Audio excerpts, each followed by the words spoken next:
Trainatic is an interesting incremental train building game from Ryan Forrester, who's a solo dev that has created a nifty little time waster for the first few hours of playing this game, and then a really odd end game that confused the hell out of me. Trainiac starts off with you with one carriage on your train and a gun. And the idea is that you then go and shoot like a cursor-based shooter, so you kind of move your mouse where you want to shoot and then fire away, and you will collect resources depending on what you shoot. The problem is that resources are also spread across the train tracks, and so if you don't shoot it and get it out of the way, then the train will explode. You've also got fuel on the train, which will slowly deplete over time as well, and it's only through shooting things and getting resources that the fuel kind of replenishes itself. If you get smashed up or if you run out of fuel, that will trigger the end of your run, and you'll take the resources that you've got back to your skill tree, which will then unlock new carriages, but then also new types of guns and upgrades for all of those guns.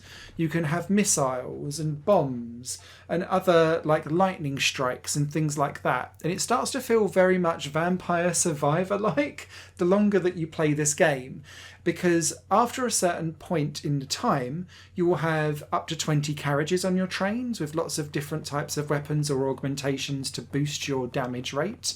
And you start to ease off having to actually play the game and shoot it and just watch the carnage unfold as the train goes absolutely nuts until you want to stop the end of the run, because eventually you'll get to the point in certain areas where your train is so powerful that you can't lose, and so you just keep on going like a old Duracell bunny. This keeps going until at the end of each area you hit a certain speed limit, and these are unlocked through the skill tree, which is tied to the resources that you're busy mining over time.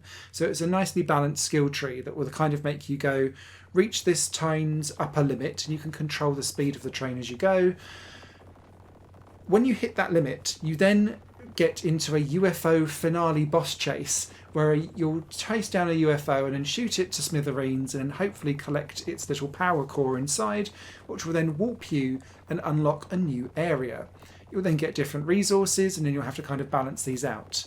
Over time, you will then unlock a mine that allows you to slowly mine resources from earlier levels, but sometimes I found myself flipping back and forth so that I could speed that up so that I could then unlock different types of weapons and upgrades as I went along. This carries on relatively fine, but you start to notice that the game plays itself more and more and more the further you get into it and the more beefier your train becomes. And the game doesn't quite carry the same level of enjoyment after the first hour or so for the rest of the game, because it's playing on autopilot.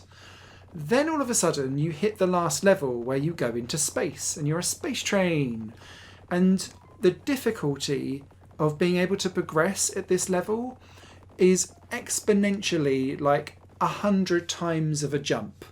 And so you go from being all powerful to just smashing into the first rock and just auto dying.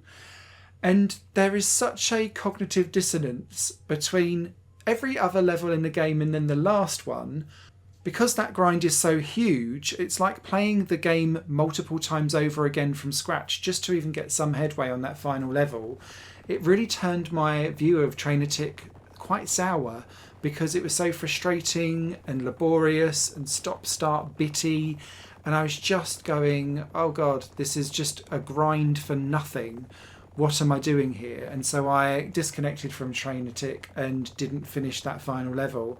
And all of the comments in the Steam forum are kind of saying very similar things. And so that total unbalanced finale really put a damp squib on Trainatic.